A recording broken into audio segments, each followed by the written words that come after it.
the longer that I lived, the longer that I realized this quote that I used to like by a philosopher. He said that the more that I know, the more that I know that I don't know. Meaning that the more that we grow in this earth, the more that we realize that we actually have so much to learn more about this world that we are in. And that really has importance. And it really also holds this humility in each one of us, knowing that we may be knowledgeable, we may know some, but there is still more information that we are yet to realize and understand.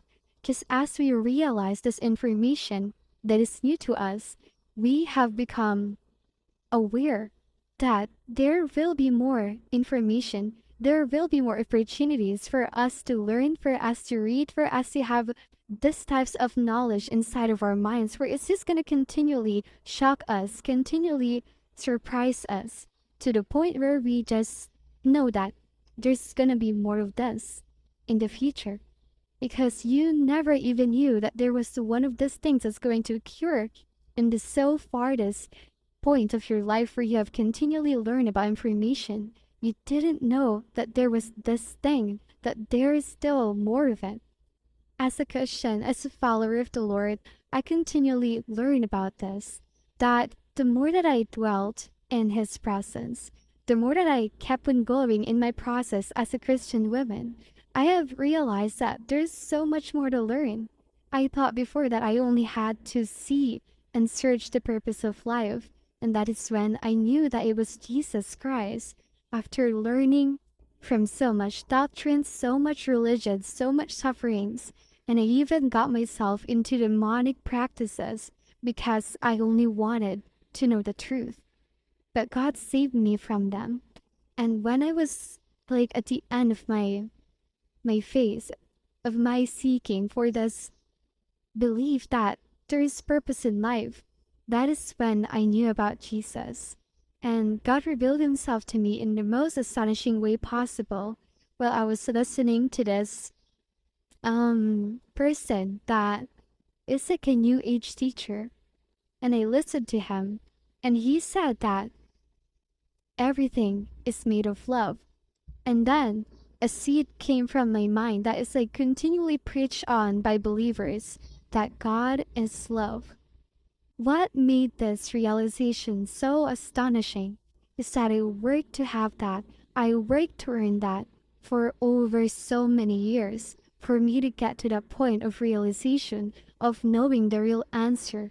Because there were so many distractions, so many prophets, so many beliefs saying that I am the way, that I am the true religion, that I am the right belief. So many of them have masqueraded themselves out there like demons. And when I realized that the moment that God, that Jesus is the way, the truth, and the life, there was this Bible that I picked up from my conscience when I was younger, from the mud. It was in the mud. That Holy Bible was broken, was messed up, and so I washed it before, I cleaned it, and I put it in my own bookshelf, and I never touched it before. And as that Holy Bible stood in my bookshelf, thus it opened the reality in my mind that the answer that I was seeking for, I was suffering for so many years, was just in front of me. This revelation was the beginning of a beautiful story, a beautiful testimony that I pray that I can share to many people someday. And yes, I did try, but I couldn't make it. Unfortunately, there were some obstacles in the way. And as I grew up in my faith, I realized that there's just so many things that I can be. I can be anyone I like with God. I can serve Him with my blessings. I can be the woman whom He wants me to be. And I can get married to a man who's godly too. So many beautiful blessings that I can get from my faith. And all of this are possible. All of this beautiful knowledge, realization, and experiences that I will have in my life, all were possible. All are going to become possible because I accepted Jesus in my life. More knowledge, more wisdom to come in my life. And I'm so excited for that. And some of them are gonna take some difficult experiences, but yeah, God is merciful. What He's going to teach us is going to enable us there with patience, clarity, guidance, His presence, our humility, and especially our faith.